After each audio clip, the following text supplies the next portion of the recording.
had people that have asked me, what do you think about this? And I've told them, and I've said, and you need to know that no matter what you do, even though I disagree with what you're doing, I still love you. And you can still talk to me about this. I'll still listen. I'm not going to change what I think about it, but I'm for you.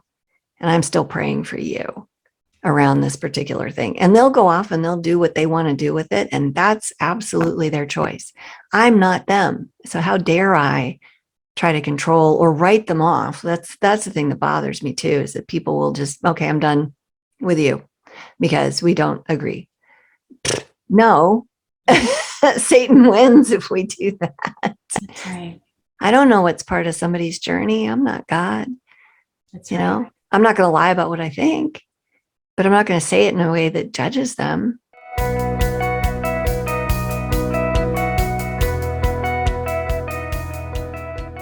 Welcome to another episode of What to Say and How to Say It. My name is Shai, and I'm here with Nina again. Our mission is to help Christian married man or woman navigate conflict and build connection so you can have a thriving marriage.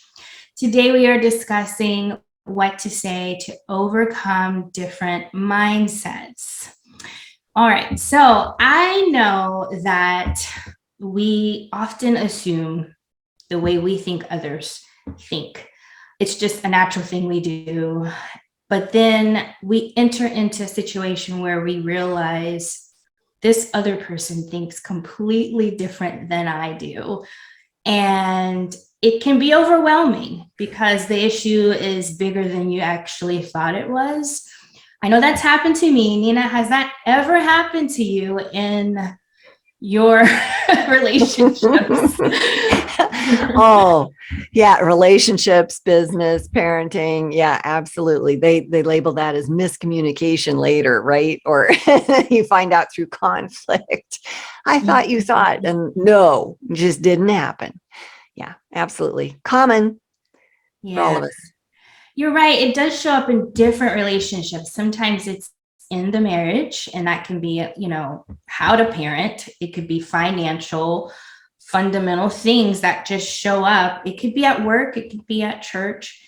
And I find that when that does happen, we kind of don't know what to do in the moment because it's so big. It's not just, I prefer to buy a peanut butter and jelly sandwich instead of a ham sandwich. It's really deeply rooted, fundamental. This is who I am. This is what I value. I don't know how to think different type of issues. So sometimes there's a rewiring of the brain that needs to happen in those situations. And so what we want to walk away with our listeners is some scripting around what to say in these situations when it is ginormous in nature, and it might require, other approaches, maybe even some inner healing prayer to address these deep issues. So I know that we're dealing with Christians. Our audience mostly is a Christian audience. And so chances are we have learned and heard and have been taught to consider others. So when that situation happens, and we are called to consider others, what are some ways where we can maybe take what's happening and show up in a way that is considerate? Do you have any examples of what to say?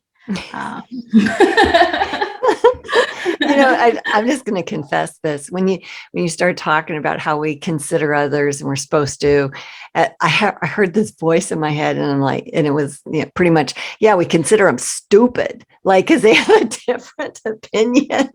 It's like, that's about it right there. Yeah, we do. Guilty as charged.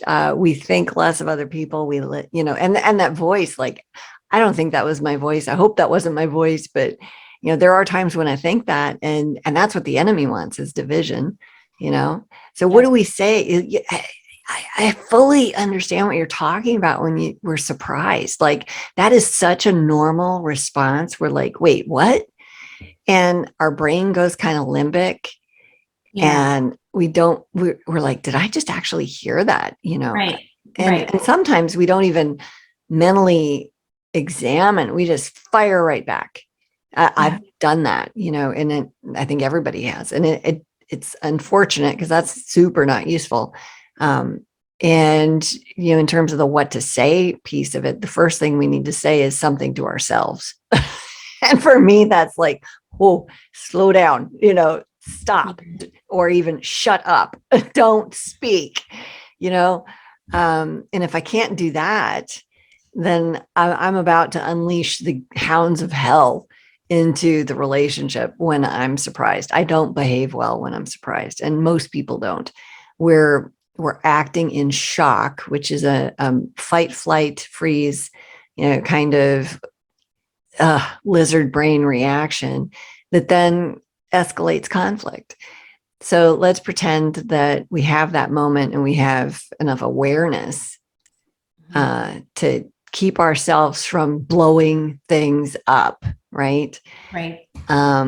Yeah, that first thing would be a cry out to God for help. What to say. How about help? How about what is going on with me, God, that I'm tipped over in this? Because I want to look at whatever is causing this in me as a cue to Right. interact with the Father over it and find out why does this exist in the first place. Because when we're operating in the Holy Spirit, we don't act like this. We don't show up this way. So there's Yeah. something that's keeping us from Him that's within us. So, and then if I'm able to interact with that, then, or if I'm walking in the Spirit, it's really easy. It just happens. It's curiosity. Mm. It's tell me more about this. Mm-hmm. And we're seeing a lot of this stuff. Information's coming out about the vaccines and stuff, and so people, we thought we had all the arguments up front, right? And there were families being divided Mm-hmm. over vaccine status, like, Right. for real. Yeah. And now there's families being divided over the information coming in, proving somebody right on that equation. And who knows what's actually true, right? There's so much so-called science out there. Like you have to really dig to figure out what's actually true. But people find ways to divide their families if they're insecure. And that insecurity comes from not knowing who we are. And it comes from being influenced, people pleasing, all those things. And when we know who we are, we can handle other people's mindsets being different than ours. And That don't you think it's different? Like, since you've seen Google give you what you want, and the internet just feed us more of who we are, don't you think that's gotten worse? Absolutely. I mean, we know that our phones are listening. So we're naturally going to get fed what we already believe. It feels like it's increasing even more. So I'm now aware of that, and I'm careful about what I say, and lest I get an ad that pops up around that very thing. But for sure, there's some conditioning happening. We follow who we agree with. We tend to hang out with people of like mind. And I think it's done unintentionally because that's just human nature. But we've lost the art of, like you said, being able to have a difference of opinion with people and still respect them and be in relationship with them. And it's especially hard when you're in the same house with these people and you discover there are fundamentally different opinions on things that you thought you were on the same page with that person with. So yeah, 100%. Well, and we can't ignore the influence that social media and the internet has. And you're right, spot on with the listening to us as we speak thing. I was talking to my vet the other day about my dog, and I asked her, can I give her fish oil because I didn't know if it interfered. It's a blood thinner, right? So it's could Mm-hmm. interfere with this other medication she's taking. And the next thing I know, I pull up Facebook later in the day and I've got ads for dog chewable fish oil supplements. I'm like, are you kidding me? Like, never That's seen them random. before. Hours. Yeah. Yeah. And I remember hearing the CEO of Google years ago talk about how he was concerned that this was going to happen in our culture because of the way the algorithms are written to give us information, feed us more of what we want, what we already think, right? And we're seeing that in our culture now. And we see that in our families. And like you said, I mean, how many people do we know now that are dealing with children that are confused about their gender, Yeah. where that never was a thing, Right. and self-harm? And that, I mean, Yeah. those things existed in our culture in just the microscopic percentages, but now it's like become this thing. And to deny the influence that that has is just to be blind. What we're exposed to becomes what we think about. And then that can define our character, our behavior, all that. So, when we're in a what to say moment, Mm-hmm. yeah, golly, so you pick one. If you have a kid that is, okay, so there's this court case where this father wants to have full custody of his son, who the mother insists is trying to be a girl. And then she wants to do puberty blockers, all the stuff. So they're now divorced. Like, think about that for a second. Yep. The difference in mindset ended up in divorce. Yep. And at the center of that is this kid who Yeah. may or may not be struggling with gender identity. I mean, it started out when they were very, very, very, very small, which used to be most psychologists would tell you that's a normal part of childhood development, is to try on different things, including being a different gender, including being a fish or a cat or an elephant, those, or a fireman, that was a normal part of development. You didn't focus in on any of it. And now that there's too big of a money-making industry in childhood sex change, and yeah, that's a whole other can of worms, right? Yeah. But you have people that have different mindsets, and how do you navigate that when you've got this common so-called goal of raising an individual? It makes it tough. And I really believe, I was having a conversation with somebody today about the violent response that a friend of hers is having towards her about her position, just because she's a Christian. This friend is taking out their position about what the Supreme Court did with Roe v. Wade, and just sending her hate mail basically about as if she's responsible for the Supreme Court decision. And she's not. She had nothing to do with it. She's just, her friend knows she's a Christian, right? That's it. That's all that's going on there. Mm-hmm. But there's all this blame and all this other stuff, which leads me to believe that the other person has some work to do within them around, why is this tipping you over like this? And you're taking it out on this person who is not a Supreme Court justice. Like, come on. Right. But that exists. Right. And why does that exist? Well, it exists because we have become more siloed, because we have a even thinner sense of identity than we used to have as a nation, as a people, as individuals. And then we don't know how to tolerate. I'm going to use the tolerate word because that's what this is. Can you tolerate someone else having a different position than you? Right. And if not, why not? Yes. What's so broken in us that we're threatened because someone else thinks differently? Yeah. That's what that is. That's threat. I'm so threatened. I need you to believe what I believe so that I can be okay. That's what that's about. Yes. Yes. Yeah. And I think that conversation needs to happen because, like you said, it's not like we actually have the power to change the situation.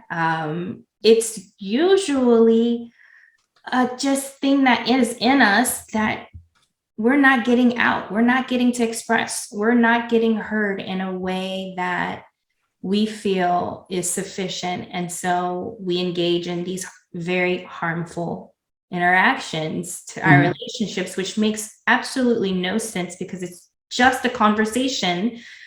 And anything beyond that, there's really nothing that can be done.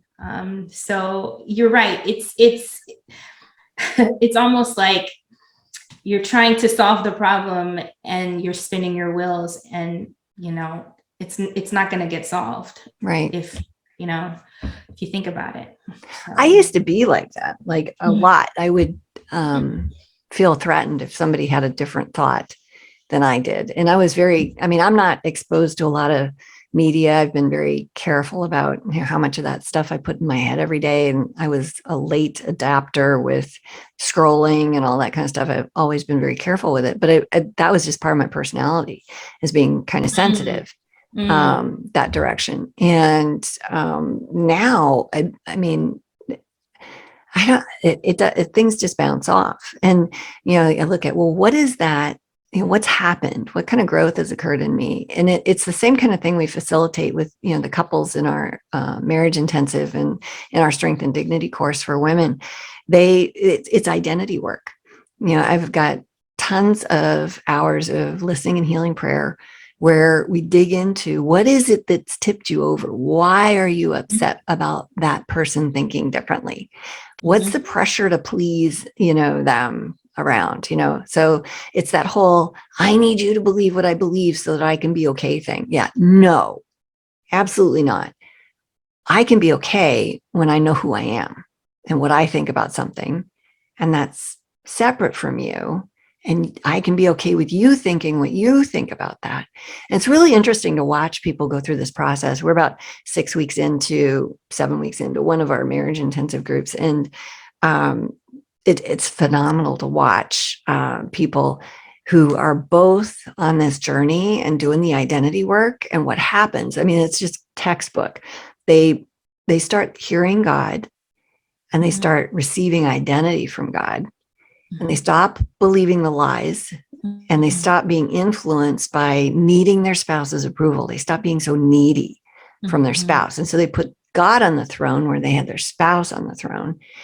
And then they're able to interact with each other in ways where they can take breaks from conversation. They can go explore what's tipping them over. They can come back to the conversation.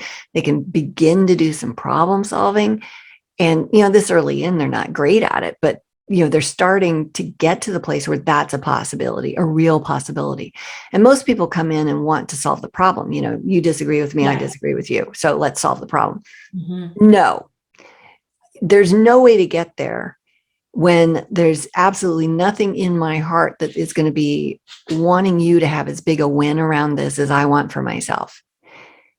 It's going to be this conflictual, I need you to think the way that I think. Yeah.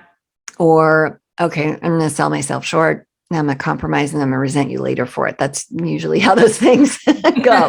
Yeah. But instead, when we do the identity work, when I know who I am, when I respect myself, when I'm hearing from God and interacting with him, and I'm doing what he wants me to do, it doesn't matter how things go. I am able to walk forward in love in a way that I couldn't before. And this is the thing that people don't get. If we expect to have some spiritual moment when we're doing this, when we're walking in the spirit. And what's really true is we don't even know it's happening. We're just so involved in the moment, and we're just focused on compassion, curiosity, listening, validating that person. We're about the other person, but not in a way that throws ourselves under the bus. But we're not even aware of it. Like the Holy Spirit's not giving us little, okay, practice your skills, you got to listen, repeat back to that. None of that. It just happens. Yeah. When you're healed, it naturally happens because you're no longer holding on to that thing that has triggered you and feels like a threat. It's so true. And I love what you said about being curious, because I think that also is lost because of social media and the conditioning. I think the art of being curious about another person's view, it's like, we don't know how to do that anymore. Mhm. We do it when we meet someone initially, Mhm. but then as time goes on, it's almost as if we forgot. So I think that's an important takeaway for our listeners, is that you'll start to notice in yourself, if you've done your work and ask yourself these questions, inner healing prayer, whatever it is that needs to happen so your identity is solid, you're going to see yourself become naturally curious in a way that fosters connection, instead of division, which Mhm. is just what Satan wants. So, yeah, I love that. Okay. Question before we wrap up. Is there a point where, okay, something else needs to happen? You've done your work, and maybe they've even done their work, and there's still just this fundamental difference that exists in the relationship, and you don't know how to move forward. Is there something else that needs to be done? Like with your friend, and that whole, I need you to agree with me. Let's say she does her work. Let's say her friend does her work. There's still a fundamental difference there. Mhm. How do they move forward in that relationship? Yeah, that what if it's not even a question at the end, right? Mm-hmm. There's so much acceptance. And this is just a thing that happens when we're operating in the Holy Spirit. The moving forward isn't effort. It's a walking with that just plays out. Like I've got friends that are of a different political belief. I have friends that believe differently about major political and social and even religious theologies, right? But we're still friends. And the reason we're still friends is that at the core of the relationship is something that holds us together that is more important than the differences. So I have a group of friends that ride horses with, and we have all sorts of different political beliefs and views on different parts of culture and theology. But the core thing that holds us together is our love of horses. That's bigger than all of it. And at the Mm-hmm. end of the day, we support each other no matter what. And there's a humbleness that comes with the spiritual work too, because I don't pretend to know for 1 second where anybody's really at in their journey. Mm-hmm. And having changed my mind about some of the things that I used to believe, who Mm-hmm. am I to judge them for where they're at, right?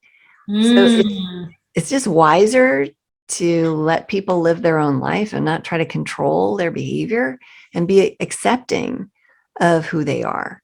And there's some biblical things, absolutely. And I've had people that have asked me, what do you think about this? And I've told them, and I've said, and you need to know that no matter what you do, even though I disagree with what you're doing, I still love you. And you can still talk to me about this. I'll still listen. I'm not going to change what I think about it, but I'm for you. And I'm still praying for you around this particular thing. And they'll go off and they'll do what they want to do with it. And that's absolutely their choice.